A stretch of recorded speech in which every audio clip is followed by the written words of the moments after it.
All right, everyone. I've got a bunch of new guns here today. Not my guns. A friend of mine's visiting me, and we're trying out these new guns with different optics.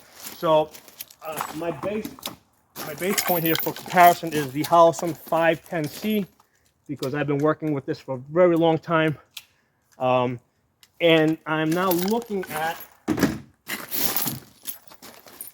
the ACOG, which is extremely interesting to me. I've only worked with an ACOG once before, and before I got on camera, I was playing around with this a little bit. So, so this is a 3-power, right? Yeah. This is a 3-power, right? And is it just ACOG, or does it have like a? Oh, it's a TA31F. TA31F. Okay, so that's what the ACOG we have here. So first thing I like is the brightness. Let's see if I can get you guys behind the camera. This might be a little harder to look through because it has the 3x magnification.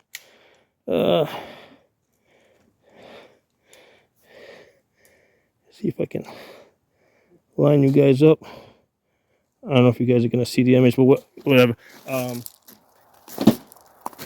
But I like the brightness. Brightness is bright. Okay? In fact, most people used to have to cover this thing up with the electric tape so it's not so bright. Now, as far as working with the 3x versus the 1x, okay, one of the things that I definitely noticed, like immediately, like when I come up on target, right, and I'm, there's a 1 second delay because of that 3-power compared to if I've got, like, say, this gun over here, which is like one power. I come up and it's like immediate, with both eyes open, I get on target, it's, CQB immediate. With the ACOG, the thing that stands out is when I come up, there's a 1 second delay for my eye to kind of readjust. And what I am trying to do a little bit is look at the target with my left eye to help me get on target, and then that gets me on target faster. So I'm using my left eye to sort of like see the target, come up to it, I'm looking at it, and then that bright arrow is on it. That's really the fastest way to get on target.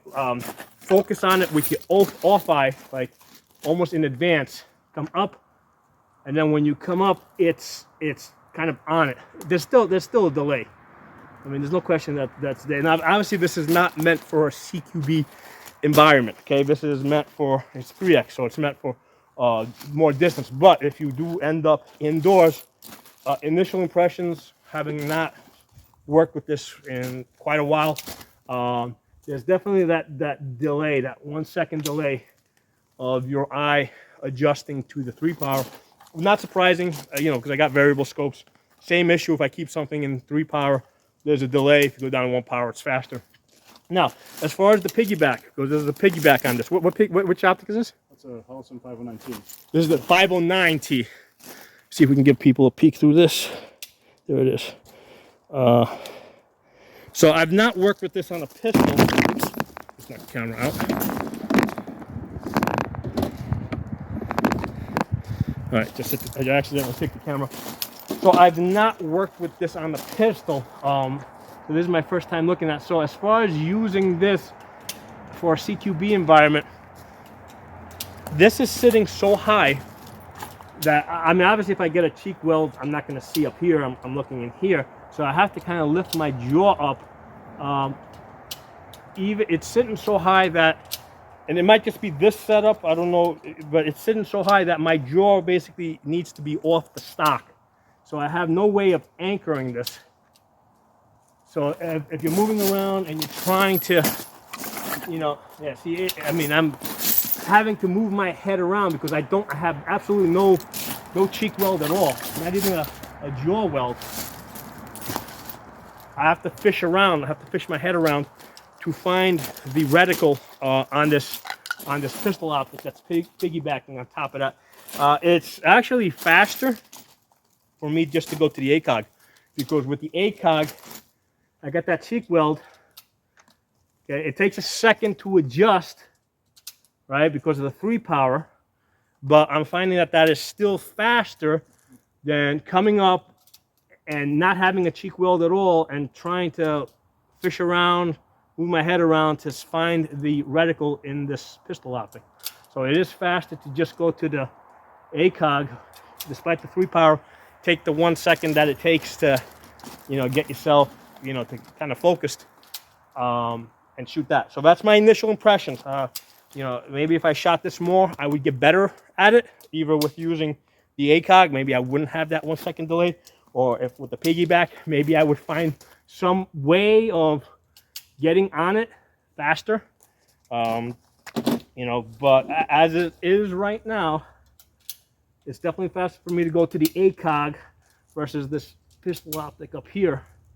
So those are my initial impressions on this. Okay, so like I said, I haven't even shot this today. I just wanted to just like pick it up, look at it, and see how, you know, see how this works for me. So, like for example, I normally work with the 510Cs, but it's good for me to know, right, that in a situation where, I don't know, I borrow quickly, like emergency situation, I don't have my rifle, friend says, here, take my rifle which has the ACOG. I know what to expect when I get on this ACOG, right? Since I haven't been training on it, I know that it's going to take me 1 second, you know, to basically get on target and deal with that 3x magnification. And then after that, I'll be fine. And I know from my present experience, given that I haven't been training, you know, I haven't been training with it, I'm not likely to do a whole lot of training with this. I know to completely avoid trying to use the pistol the pistol optic that's piggyback, because that's just going to take me longer to get on target, right? Especially if you're moving around.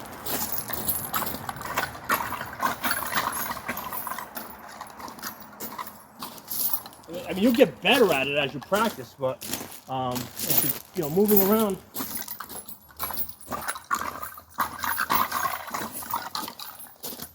Yeah, I'm definitely faster with the ACOG. Just going straight to the ACOG, avoiding the pistol optic. That's piggyback. So yeah, this is a learning experience for me. The last time I shot the ACOG, it didn't have a pistol optic piggyback on top of it. So it's my first experience with this combo. So again, my initial impressions, maybe with practice I would get better with it. Don't know. But anyway, hope you guys enjoyed the video. Talk to y'all soon. Hey everyone, I wanted to give you guys kind of like a afterthought, like 2 days after, on the ACOG with the pistol optic piggybacking on top of it. You know, I worked with it for a couple of hours, and the problem that I had that I just had a real hard time overcoming was if you're using the ACOG as your primary and you're working in relatively close distance, you've got that 1 second delay, okay? There's a 1 second delay for your eyes to adjust to the 3-power.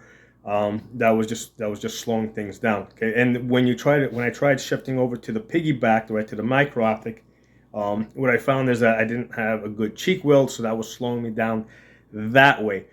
We did experiment a little bit with putting an optic, you know, at the 45 degrees, and I'll include that. You know, that worked. That worked better. Because I did 2 videos on this. In one of the videos, we actually demonstrated, and yeah, having the pistol optic at the 45 degrees versus the piggyback did work out a lot better for us because we were able to maintain a good cheek weld. So that's something that's viable. But overall, my thought is that, like, I wouldn't. Like I think that the red dot, like, you know, like a big window red dot, like a Holosun 510C with a 3x magnifier behind it, I think is the better choice, right? Because most of the time, you know, like if you know you're going to be shooting at distance, you just keep the magnifier on. If you don't expect to be shooting at distance, you just flip the magnifier off to the side and you're working in 1 power, in which case you're going to be a lot faster, and you have a much bigger window, and you don't have eye relief issues. Okay, so my thoughts after having worked with it for a couple of hours is I prefer the you know, I prefer just a red dot, a big window red dot with a magnifier behind it, versus an ACOG with some type of a micro optic piggyback. So those are my thoughts.